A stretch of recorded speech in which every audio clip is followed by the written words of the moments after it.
ఇది కార్తీక మాసంలో ఇప్పటి వరకు కార్తీక దీపాలు వెలిగించలేనటువంటి వాళ్ళు ఇంకా ఏ రోజు వెలిగించవచ్చు అనేటువంటి అంశాలని నేటి వీడియోలో చర్చించుకుందాం.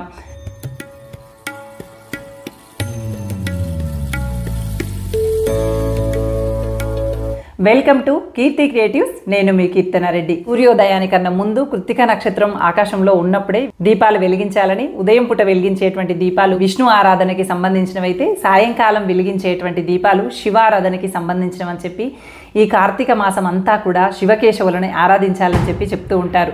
ఈ విషయము అందరికీ తెలిసినటువంటి విషయమే. కార్తీక ఏకాదశులు, ద్వాదశులు, ఉపవాసాలు, వ్రతాలు, ఉసిరి దీపాలు, పిండి దీపాలు, సంవత్సరానికి సరిపడా 365 ఒత్తులు ఇలా వెలిగిస్తూనే ఉంటారు, పూజలు చేస్తూనే ఉంటారు. కార్తీక మాసం అంతా కూడా అతి పవిత్రమైనటువంటి మాసం. అయ్యప్ప భక్తులు అయ్యప్ప మాలని కూడా ధరించేది ఈ మాసంలోనే. ఉల్లిని, వెల్లుల్లిని, మాంసాహారాన్ని స్వీకరించకుండా ఇక మాసం అంతా కూడా గడిపేస్తూ ఉంటారు. అంతేకాదు నదీ స్నానాలు చేస్తూ ఉంటారు, నదుల దగ్గర దీపాలని వదులుతూ ఉంటారు. నదీ స్నానము అనగానే నదులను కలుషితం చేయకూడదండి. మనం నదీ స్నానం అంటే ఇంటి దగ్గరే పవిత్రంగా స్నానం చేసిన తర్వాత మాత్రమే నదిలో దిగి స్నానాలు చేసి ఆ తర్వాత సూర్యుడికి అర్ఘ్యం ఇచ్చుకోవటము, గంగాదేవికి దీపారాధన చేసుకుని పసుపు కుంకుమలు సమర్పించుకోవటం అనేది చేయాలి తప్ప నదిని కలుషితం చేయకూడదు. అలాగే మనం నువ్వుల నూనెతో దీపాలు వెలిగించుకోవటం అనేది కూడా ఈ కార్తీక మాసంలో ఉంటుందన్నమాట. ప్రత్యేకంగా కార్తీక పౌర్ణమి రోజు వెలిగిస్తూ ఉంటాము. నువ్వుల నూనెలో లక్ష్మీదేవి ఉంటుందని చెప్పి భావిస్తూ ఉంటారు. కార్తీక పురాణాలు వింటూ ఉంటారు, దీపదానాలు చేస్తూ ఉంటాము. ఇవన్నీ చెప్పటం వెనుకున్నటువంటి ఉద్దేశం ఏంటంటే మనిషిలో మానసిక వికాసం జరగటం కోసం. సంప్రదాయాలన్నింటిలో కూడా శాస్త్రీయత ఉందండి. పాటించి చూసిన వారికి మాత్రమే అది అర్థమవుతుంది. అవి ఆచరిస్తున్నటువంటి వాళ్ళకి ఆ మార్పు ఎలా ఉంటుందో అర్థమవుతుంది. పోలి పాడ్యమి అని చెప్పి డిసెంబర్ 2వ తారీఖున వస్తుందండి. ఆ రోజు కూడా దీపాలు 3 ఒత్తులు వెలిగించవచ్చు. ఆ రోజు కూడా కుటుంబ సభ్యులందరికీ కలిపి ఇంటి పెద్ద ఎవరైతే ఉంటారో వాళ్ళే వెలిగించవచ్చు. ఉసిరి దీపాలు, పిండి దీపాలు కూడా పెట్టుకోవచ్చు. పోలికి సంబంధించినటువంటి కథ ఏంటి అంటే, ఒక అత్తగారికి 5 కోడళ్ళు ఉన్నారట. చివరి కోడలు అంటే అత్తగారికి పెద్దగా ఇష్టం ఉండేది కాదట, మిగతా కోడలు అంటే చాలా ఇష్టమట. అందుకని మిగతా కోడలందరినీ తీసుకొని నదీ స్నానానికి వెళ్ళేదట. పూజ, పునస్కారం, నైవేద్యం అన్నీ చేసేదట. కానీ ఈ చివరి కోడలికి మాత్రం పూజ చేసుకోవడానికి అవకాశం ఇవ్వకుండా ఇంట్లోనే వదిలేసి ఇంటి పనులు చేయమని చెప్పి వెళ్ళిపోయేదట.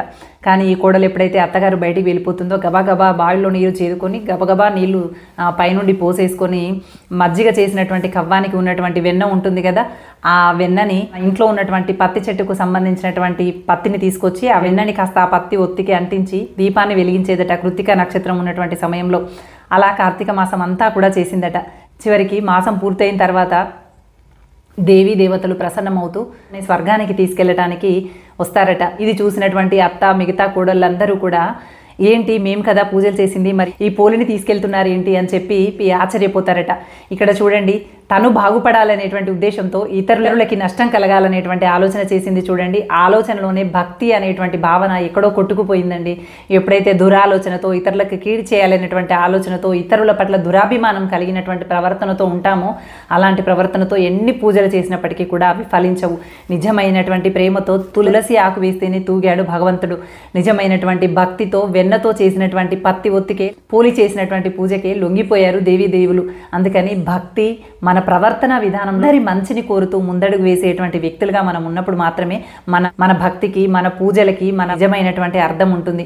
అంతే తప్ప ఇతరుల పట్ల ఏహ్య భావంతో, ఇతరుల పట్ల దురభిమానంతో ప్రవర్తిస్తూ మనకు మాత్రమే మంచి జరగాలనేటువంటి దురాలోచనతో ముందుకెళ్ళేటువంటి వాళ్ళ భక్తి పెద్దగా ఫలించకపోవచ్చు. అందుకోసమని నిజమైనటువంటి భక్తితో ఇతరుల మేలు కోరుతూ అందరికీ మంచి జరగాలి, లోకా సమస్త సుఖినో భవంతు అని కోరుకునే విధంగా పోలిపాడ్యం రోజు 365 ఒత్తులు వెలిగించుకోవచ్చు. సముద్ర స్నానానికి వెళ్ళలేనటువంటి వాళ్ళు గంగే చ యమునే చైవ గోదావరి సరస్వతి నర్మదే సింధు కావేరి జలేస్మిన్ జలసన్నిధౌ కురు అని చెప్పి గంగాదేవిని స్మరించుకుంటూ స్నానం చేస్తే గంగా స్నానం, నదీ స్నానం చేసినట్టే అవుతుంది.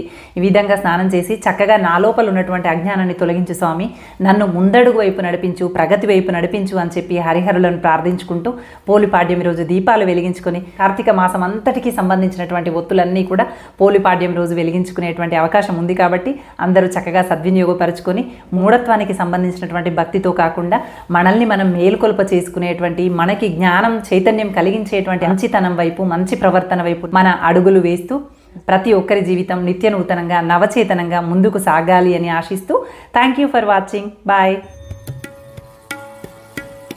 ఏదైనా విషయాన్ని ఎవరి ద్వారానైనా విన్నప్పుడు అర్థం చేసుకోవటం కన్నా అపార్థం చేసుకోవటం అనేది ఎక్కువగా ఉంటుందట.